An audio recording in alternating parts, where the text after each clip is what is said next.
에베소서 말씀으로 함께 말씀의 은혜를 나누고자 합니다. 오늘 3장 17절 말씀을 한 절 읽었습니다. 이제 에베소서 수요일마다 말씀을 묵상하고 있는데 오늘 10번째 시간입니다. 너무 지겹죠. 아이고, 계속 에베소서만 하니까. 근데 조금 수요일은 아무래도 조금 우리가 말씀을 좀 깊이, 수요일 오시는 분들은 또 영성이 깊기 때문에 말씀을 조금 깊이 보시면 좋지 않을까 싶어서 조금 한 절 한 절 이렇게 조금 자세히 보려고 하고 있습니다. 그렇게 생각하시고 함께 말씀을 나누었으면 좋겠습니다. 오늘 바울의 기도 제목이 있는데 오늘 세 번째 기도 제목입니다. 바울의 세 번째 기도 제목이 오늘 17절 말씀에 나오고 있습니다. 그것이 무엇이냐면 상반절 말씀에 보면 믿음으로 말미암아 그리스도께서 너희 마음에 계시게 하시옵고, 오늘 상반절 말씀이 이 기도 제목입니다. 그래서 오늘 세 번째 기도 제목을 정리하면 이렇게 할 수 있습니다. 그리스도께서 여러분의 마음에 계시기를 기도합니다, 이거죠. 그리스도께서 여러분의 마음에 계시기를 기도합니다. 오늘 저와 여러분의 마음속에 그리스도께서 계시기를 축복합니다. 제일 중요한 부분입니다. 우리가 믿음 생활하면서 제일 중요한 것이 우리 안에 누가 있느냐 하는 것 아니겠습니까? 우리 마음 중심에 우리의 마음속에 누가 있느냐 하는 것이 굉장히 중요한 문제이죠. 그래서 바울은 에베소 성도들의 그 한 사람 한 사람의 마음속에 그리스도께서 있기를 기도한다, 이렇게 말씀하고 있죠. 여기 마음이라는 단어가 조금 핵심적인 단어를 할 수 있습니다. 마음. 여러분, 이 성경은 마음에 대해서, 이 마음의 중요성에 대해서 여러 곳에서 말씀을 하고 있습니다. 우리 마음이 얼마나 중요한지를 말씀하는데, 왜 마음이 중요하냐? 첫 번째로 이 마음이라는 것은 이 존재의 중심이기 때문입니다. 우리 존재의 중심이 무엇이냐? 마음이라고 말씀하고 있죠. 그래서 잠언 4장 23절 말씀해 보면 모든 지킬 만한 것 중에 더욱 내 마음을 지키라, 생명의 근원이 이에서 남이니라, 이렇게 말씀하죠. 생명의 근원이 마음에서 난다고 말씀하고 있습니다. 사람 존재의 중심이 마음이라는 것이죠. 이 마음에서 우리의 말, 행동, 삶의 방향을 다 마음이 만들어내는 것입니다. 두 번째 마음이 중요한 이유는 하나님께서 무엇을 더 중요하게 보십니까? 마음을 중요하게 보시죠. 외모보다는 마음의 중심을 본다, 이렇게 말씀합니다. 사무엘상 16장 7절 말씀에 보면 사람은 외모를 보거니와 나 여호와는 중심을 보느니라 말씀하고 있죠. 세 번째 이유는 하나님과의 관계도 마음에서부터 시작되기 때문입니다. 우리가 오늘 하나님의 관계 이런 말을 쓰지 않습니까? 근데 그 하나님과의 관계가 마음에서 이루어지는 것이죠. 신명기 6장 5절 말씀에 보면 너는 마음을 다하고 뜻을 다하여 내 하나님 여호와를 사랑하라 말씀하고 있습니다. 하나님과의 관계를 잘 맺는 것도 결국 우리 마음속에서 시작하고 이루어지는 것이죠. 마지막으로 마음이 중요한 이유는 믿음이라는 것도 마음에서 나오기 때문입니다. 믿음도 마음에서 출발하기 때문이죠. 로마서 10장 10절 말씀에 보면 사람이 마음으로 믿어 의에 이른다, 이렇게 말씀하죠. 마음속에 예수 그리스도 믿는 믿음을 가지는 것, 그래서 믿음이라는 것도 마음에서 일어나는 것이기 때문에 성경은 여러 곳에서 우리 마음의 중요성을 말씀하고 있습니다. 그래서 오늘 본문에 말씀하고 있는 것처럼 우리 마음에 하나님을 두어야 된다, 마음에 하나님을 두라고 말씀하고 있습니다. 여러분, 마음에 두어야 할 것은 하나님입니다. 그런데 사람들이 이 마음에 하나님 두기를 싫어합니다. 하나님을 마음에 두는 것을 불편해하죠. 하나님을 거부합니다. 로마서 1장 28절 말씀에 보면 그들이 마음에 하나님 두기를 싫어하매라고 말씀하고 있습니다. 이 죄의 본질이 무엇이냐면 하나님을 마음에 두는 것을 굉장히 불편합니다. 마음에 하나님 두기를 싫어한다라는 로마서 1장의 말씀은 하나님 없는 자율성을 말합니다. 자유롭고 싶은 거죠. 그런데 하나님 없이 자유롭고 싶다는 겁니다. 하나님을 거부합니다. 하나님이 계시면 불편하는 거죠. 하나님을 알면서도 인정하지 않습니다. 하나님 없이 살고자 하는 마음이 강하죠. 그래서 사람들이 마음에 하나님 두기를 싫어합니다. 시편 14편 1절 말씀에도 보면 어리석은 자가 누구인가 마음에 이르기를 하나님이 없다 하는 사람이 어리석은 자라고 성경 말씀하고 있습니다. 그 하나님이 마음이 없는 사람은 부패하고 행실이 가증하며 선을 행할 수 없다라고 말씀합니다. 그래서 하나님이 마음에 계시지 않으면 자기 뜻대로 살아가죠. 마음에 하나님이 계셔야 순종할 수 있고 하나님의 의를 이룰 수가 있는 것입니다. 이 마음 속에 하나님이 있다는 것 굉장히 중요하죠. 그런데 하나님이 계시는 것은 비단 우리 마음의 문제뿐만 아니라 한 나라도 마찬가지입니다. 이스라엘 역사가 이것을 잘 보여주죠. 여러분, 이스라엘 역사를 보면 이스라엘이 언제 부흥했습니까? 어떤 때에 이스라엘이 흥했습니까? 하나님을 찾고 그 나라의 중심에 하나님을 모시고 있을 때에 이스라엘은 부흥했습니다. 대표적인 왕이 다윗 아닙니까? 이 다윗의 시대에 가장 부강한 나라를 이룰 수가 있었는데 그 다윗의 통치의 중심에 보면 하나님을 왕으로 모셨기 때문입니다. 하나님이 그 나라의 중심에 있었기 때문이죠. 다윗은 하나님을 굉장히 기뻐했고 하나님 앞에 영광 돌리기를 기뻐했습니다. 그 다윗 앞에 왕이 사울 왕이 아니었어요. 사울 왕인데 이 사울 왕이 블레셋과의 전쟁할 때에 언약궤를 앞세워서 전쟁터에 나갑니다. 그런데 언약궤를 블레셋에 빼앗겨 버리죠. 그래서 이 빼앗긴 언약궤를 나중에 다시 예루살렘으로 옮기려고 할 때에 이 옮기는 중에 하나님이 진노해서 그 언약궤를 손으로 만진 사람이 죽지 않습니까? 그래서 언약궤가 중요한 하나님의 임재 상징인데도 불구하고 예루살렘으로 옮기지를 못하고 있었습니다. 그런데 다윗이 언약궤를 예루살렘으로 옮기죠. 그 언약궤를 옮기면서 다윗이 얼마나 기뻐했는지 막 춤을 추면서 찬양하는 장면이 나오고 있습니다. 그 모습을 기록한 시편 24편 말씀인데 우리가 찬양으로 가끔 부르는 그런 곡이지 않습니까? 문들아 머리 들어라 들릴지어다 영원한 문들아 영광의 왕이 들어가신다 영광의 왕이 들어가신다. 하나님의 임재를 기뻐하셨던 그 다윗 왕이 통치 시절에 그 하나님의 중심되어 있던 그 나라 이스라엘은 부흥하고 날마다 승리하는 삶을 살았습니다. 반면에 이스라엘 역사를 쭉 살펴보면 이스라엘이 언제 망합니까? 왜 망하나요? 하나님을 두기 싫어했을 때에 이스라엘은 망하게 됩니다. 신명기 28장 말씀에 보면 우리가 신명기 28장 말씀을 우리 축복과 저주의 장이다 그렇게 말합니다. 우리가 잘 아는 말씀이 있죠. 나가도 복을 받고 들어가도 복을 받고 머리가 되고 꼬리가 되죠. 이 말씀 많이 있지 않습니까? 그런데 이 신명기 28장의 축복과 저주를 누가 주시는가? 하나님이 주신다는 거죠.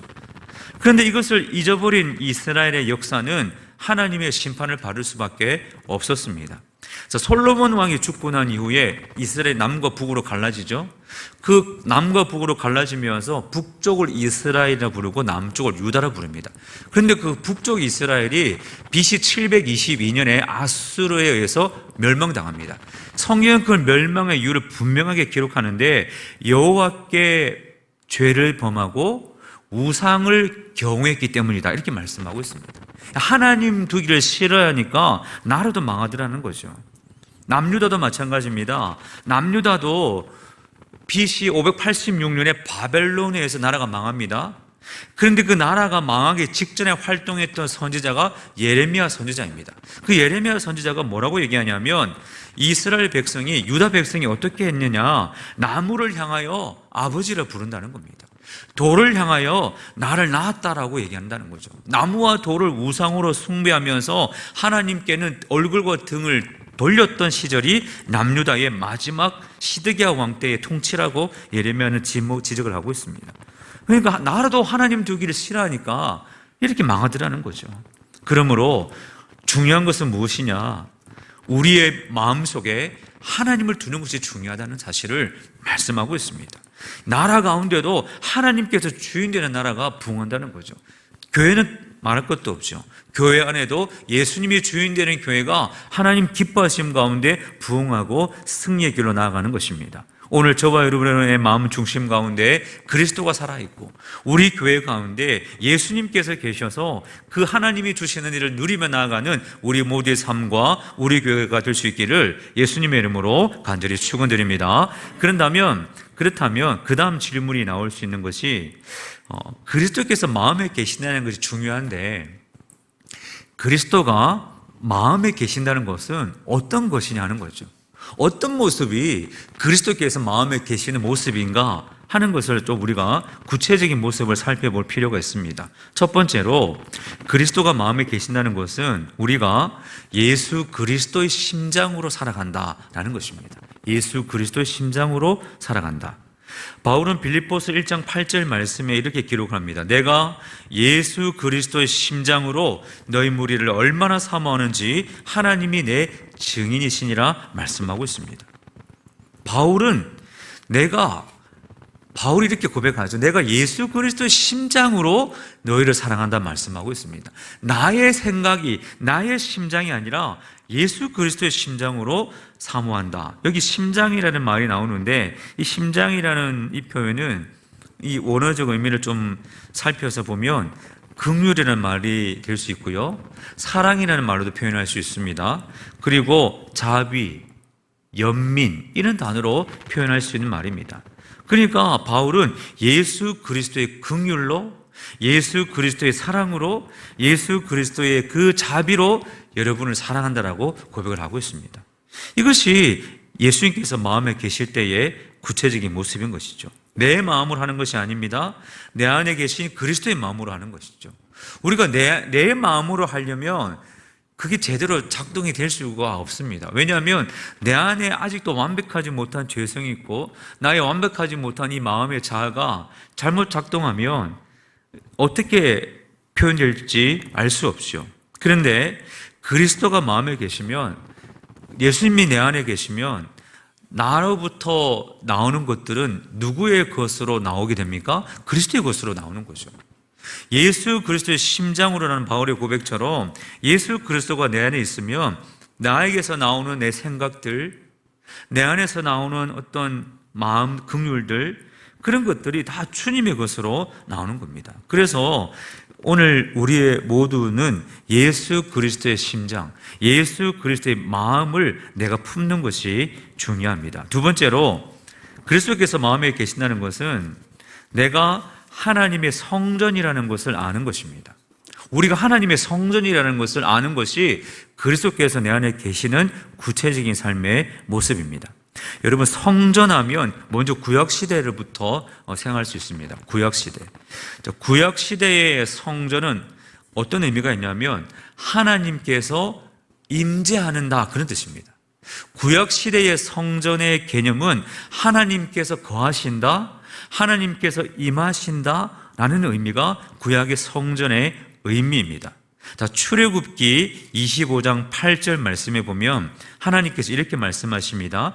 내가 그들 중에 거할 성소, 이렇게 말씀합니다. 내가 그들 중에 거할 성소. 그래서 구약의 성전의 개념은 하나님께서 거하신다라는 것이죠. 임재하신다, 그런 뜻입니다. 이스라엘 백성이 출애굽하면서 광야길을 걷죠. 그 광야길을 걷는 이스라엘 백성에게 하나님께서 명령하신 것이 성막을 지으라고 말씀하셨습니다. 성막은 이동식 선전입니다. 이동하면서 정지할 때는 텐트를 펼쳐서 이 직사각형의 텐트를 만들어서 성막을 짓습니다. 높이가 한 2.5m, 가로 세로 40m, 한쪽은 40m, 한쪽은 25m, 높이는 2.5m. 그 직사각형의 텐트를 쳐서 그 안에 또 성소와 지성소 텐트를 쳤죠. 이것이 성막입니다. 성막은 계속 광야를 걸어야 하기 때문에 이동식 성전이 성막입니다. 그런데 가나안 땅에 들어가서 이동할 필요가 없는 그런 정착 시대에 제일 먼저 성전을 짓는 사람이 솔로몬 왕이죠. 솔로몬이 성전을 짓습니다. 그리고 나중에 이 솔로몬 성전이 바벨론의 침략 때에 다 무너지지 않습니까? 돌 위에 돌 하나 남지 않을 정도로 다 무너집니다.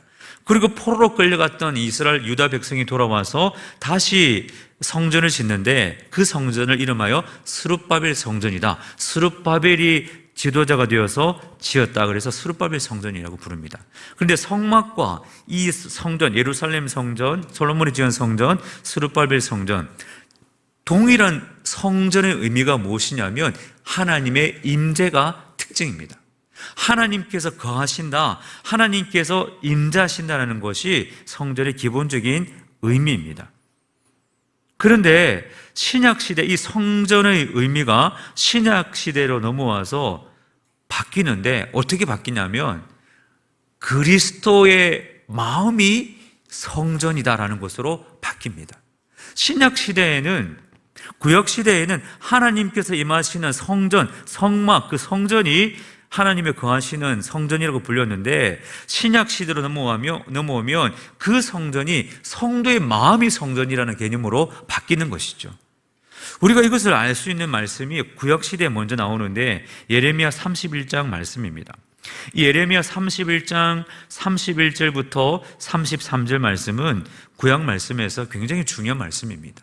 이 성전의 의미를 설명하는 말씀인데, 자, 예레미야가 31장에서 뭐라고 말씀하시냐면 하나님께서 새 언약을 맺으시겠다고 말씀하고 있습니다. 새 언약. 그 새 언약은 어떤 언약이냐면 이스라엘 백성이 출애굽할 때에 맺은 언약과 같지 않다, 이렇게 말씀하고 있습니다. 출애굽할 때 맺은 언약과 다른 언약, 새 언약을 내가 이스라엘 백성과 맺을 것이다, 하나님께서 이렇게 말씀하고 있죠. 그러면서 뭐라고 말씀하시냐면 내가 이제 새 언약을 맺는데 나의 법을, 나의 말을 어디에 기록할 것이냐? 백성의 마음속에 기록하겠다고 하나님 말씀하십니다. 원래 그 하나님 말씀은 어디에 있었습니까? 성전 안에 지성소가 있고 지성소 안에 있던 언약궤 안에 모세의 율법 두 돌판이 그 언약궤 안에 말씀으로 보관되어 있었습니다. 그런데 이제는 그 말씀을 그렇게 돌에 기록해서 보관할 것이 아니라 백성의 마음속에 기록할 것이라고 말씀하고 있습니다. 여러분, 그러면 말씀에 기록되고 있는 그 마음이 무엇이 된다는 뜻인가요? 지성소가 된다, 그런 뜻입니다. 말씀을 마음의 속에 기록하겠다는 것은 우리 마음의 지성소라는 것이죠. 그 지성소가 있는 우리 마음이 곧 성전이다라는 것입니다. 그래서 바울은 이 구약의 성전의 개념을 이어받아서 이렇게 기록을 하고 있습니다. 에베소서 2장 22절 말씀에 보면 너희도 성령 안에서 하나님이 거하실 처소다라고 말씀하고 있습니다. 우리가 하나님의 성령이 거하시는 처소, 성전이라는 것이죠. 고린도전서 3장 16절 너희가 하나님의 성전이라고 말씀하고 있습니다. 고린도후서 6장 16절 너희가 하나님의 성전이라고 말씀하고 있습니다. 그래서 우리가 성전이라 했을 때에 무엇이 성전입니까? 저와 여러분의 마음이 성전입니다. 우리 마음이 성전이에요. 우리 마음에 하나님 말씀이 기록되어 있고 하나님이 임재하시는 그 성전이 어디냐? 바로 우리 마음이 성전이라고 말씀하고 있습니다. 이것을 기억하고 사는 것이 그리스도께서 내 안에 계신다는 구체적인 삶의 모습인 것이죠. 우리가 성전이면 우리 안에 무엇을 담아야 할까요? 하나님의 거룩한 말씀이, 하나님의 그 언약궤, 하나님의 지성소가 내가 난데 우리 안에 무엇을 담아야겠습니까? 거룩함을 담아야 되죠. 거룩해야 되고 구별된 삶을 살아가야 하는 것입니다. 마지막으로 세 번째는 마음속에 그리스도께서 계신다는 것은 어떤 모습이냐면 우리가 날마다 그리스도의 생명으로 산다는 것을 기억하는 것입니다. 내 생명이 아니라 그리스도의 생명으로 나는 산다는 것을 기억하는 것이죠. 갈라디아서 2장 20절 우리가 잘 아는 말씀입니다. 갈라디아서 2장 20절에 보면 내가 그리스도와 함께 십자가에 못 박혔나니, 내가 십자가에 못 박혔다라고 말씀하고 있습니다. 그런 적 이제는 내가 사는 것이 아니 오직 내 안에 누가 삽니까? 그리스도께서 사시는 것이다 말씀하고 있습니다. 이제 내가 육체 가운데 사는 것은 나를 사랑하사 나를 위하여 자기 자신을 버리신 하나님의 아들을 믿는 믿음 안에서 사는 것이라 말씀합니다. 내 안에 그리스도께서 산다라고 바울은 고백하죠. 이것이 중요합니다. 내 안에 그리스도께서 산다는 이 고백이 바로 바울의 정체성인 것이죠. 그래서 바울은 죽는다는 말로 표현하고 있습니다. 옛 사람은 죽었다. 내 안에 날마다 새로운 생명이 새롭게 탄생한다라고 말씀하고 있습니다. 이것은 무슨 뜻이냐면 나의 주인이 누구냐의 문제이죠. 나의 주인은 예수님이라는 겁니다. 내가 그리스도와 함께 십자가에 못 박히고 날마다 새로 살기 때문에 나의 주인은 예수님이고 나는 예수님의 소유라는 고백이 이 바울의 고백이었습니다. 그래서 우리는 그리스도께서 내 안에 살아 계신다. 나는 주님의 생명으로 날마다 새롭게, 날마다 새로운 삶을 사는 삶이 바로 나의 인생이라는 것을 알고 고백하는 것이 그리스도께서 내 안에 계신다는 그 의미를 우리가 이해하는 것이죠. 여러분 그리스도께서 여러분 안에 계신 것을 확신하십니까? 여러분 그리스도께서 여러분 안에 계십니까? 애매하신 분에게 제가 정답을 알려드리겠습니다. 여러분 그리스도께서 여러분 안에 계십니다. 내가 좀 애매할 수도 있는데 말씀이 성경에 증언하고 있습니다. 어떻게 증언하고 있냐면 갈라디아서 4장 6절 말씀에 보면 이렇게 말씀합니다. 너희가 아들인 고로 하나님이 그 아들의 영을 우리 마음 가운데 보내사 아바 아버지라 부르게 하셨느니라 말씀하고 있습니다. 하나님을 아버지라고 부르는 사람은 그 안에 누가 있기 때문에 아버지로 부를 수 있다고 말씀하나요? 성령이 계시기 때문에 가능한 것이죠. 여러분 아까 우리 찬양할 때 하나님 아버지라고 고백하고 찬양하지 않았습니까? 그냥 되어지는 것이 아닙니다. 아들의 영 성령이 계시기 때문이죠. 그리스도가 우리 안에 계시기 때문에 가능한 고백입니다. 그러므로 이 확신을 의심하지 마시고 우리 안에 그리스도께서 계신다는 것을 기억하시고 내 안에 살아계셔서 역사하시는 그리스도를 날마다 믿음으로 바라보고 고백하며 살아가야 할 것입니다. 우리가 빛으로 삽시다, 소금으로 삽시다, 증인이 됩시다 이렇게 외칠 수가 있습니다. 그런데 그 외침보다 더 중요한 것이 무엇이냐면 내 안에 그리스도가 있느냐 하는 것입니다. 내 안에 그리스도가 계셔야 전도할 수 있습니다. 내 안에 그리스도가 계셔야 헌신할 수가 있습니다. 내 안에 정말 주님이 계셔야 주님의 제자의 길을 걸어갈 수가 있는 것이죠. 그러므로 우리가 그리스도를 우리 마음속에 마음의 중심에 모시고 그리스도로 사는 우리의 삶이 다 될 수 있기를 바랍니다. 그런데 또 하나의 문제가 있습니다. 어떻게 그리스도를 마음에 모실 수 있느냐 하는 것이죠. 어떻게 해야 되느냐. 그리스도가 마음에 계셔야 되는 거 중요하고 그리스도가 내 안에 계시는 삶의 모습도 어떤 것인지를 살펴보았는데 그리스도가 내 안에 계시는 그 계심을 우리가 어떻게 또 풍성하게 유지할 수 있느냐 하는 것이 이제 적용에 대한 질문이라 할 수 있겠습니다. 여러분 내 안에 그리스도가 풍성하게 계시는 것을 어떻게 가능할까요? 오늘 바울처럼 첫 번째는 기도하셔야 되죠. 내 안에 계신 그리스도께서 나를 풍성하게 주장하시고 역사해 주실 것을 기도 제목으로 삼고 기도하는 것이 중요합니다. 거기에 더해서 한 가지 더 있다면 우리의 믿음을 날마다 새롭게 할 필요가 있습니다. 날마다 우리의 믿음을 강하게 다듬을 필요가 있습니다. 여러분 예수님께서 말씀하시기를 어떤 사람들을 가리켜서 말씀하실 때에 너희는 어찌하여 믿음이 적느냐 이렇게 말씀하실 때가 있습니다. 이보다 더 큰 믿음을 내가 본 적이 없다라고 말씀하시는 장면도 있죠. 믿음에 대해서 적은 믿음이 있고 큰 믿음이 있다라고 예수님께서 직접 말씀하시는 장면을 우리는 복음서에서 발견할 때가 있습니다. 우리의 믿음이 큰 믿음이 되어야 되는 거죠. 여러분 성경에서 믿음이라는 말이 많이 등장하는 성경이 요한복음입니다. 요한복음 중에서도 요한복음 11장 말씀이 믿음에 대해서 아주 강조하는 장인데 요한복음 11장의 내용이 무슨 내용이냐면 죽은 나사로를 살리는 장면입니다. 예수님께서 이 나사로의 무덤 앞에 가십니다. 나사로의 무덤 앞에서 예수님이 뭐라고 말씀합니까? 돌을 옮겨 놓으라 그렇게 명령하죠. 돌을 옮겨 놓으라. 그럴 때에 마르다가 얘기합니다. 주여 죽은 지가 벌써 나흘이나 지났습니다. 벌써 시체의 썩은 냄새가 나기 시작합니다. 그렇게 마르다가 대답하죠. 그때 예수님께서 마르다를 책망하면서 말씀하십니다. 네가 믿으면 하나님의 영광을 보리라 그렇게 말씀하시죠. 믿으면 하나님의 영광을 보리라 말씀합니다. 주님이 원하시는 것은 믿음인 것이죠. 그 믿음, 작은 믿음이 아니라 하나님을 그 믿는 큰 믿음이 우리 안에 있을 때에 그 믿음이 그리스도께서 내 안에 계시다는 것을 더욱더 확정하게 되고 그 확정된 믿음이 우리의 삶을 더 크게 부응하는 삶으로 응답받는 삶으로 하나님 역사하심을 경험하는 삶으로 나아가게 하는 것이죠. 그렇기 때문에 우리는 내 믿음을 자꾸 자라는 방향으로 나아가셔야 됩니다. 내 믿음이 성숙되는 길로 나아가셔야 됩니다.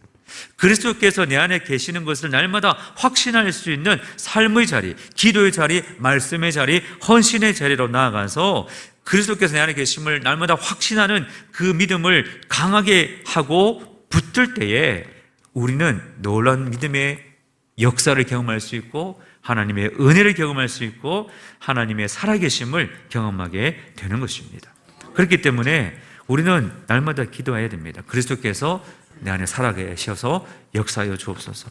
내 안에 그리스도께서 날마다 발견되게 하여 주옵소서 기도하는 것이죠.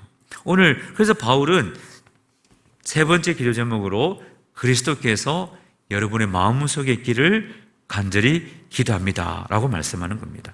이 그리스도께서 마음에 계신다는 것은 한번 왔다가 가시는 것이 아니라 같이 산다는 것입니다. 내 안에 그리스도께서 같이 머물러 사는 것이죠. 그리스도와 머물러 사는 삶은 기쁨이 있고 감사가 있고 평안이 있고 승리가 있는 것입니다.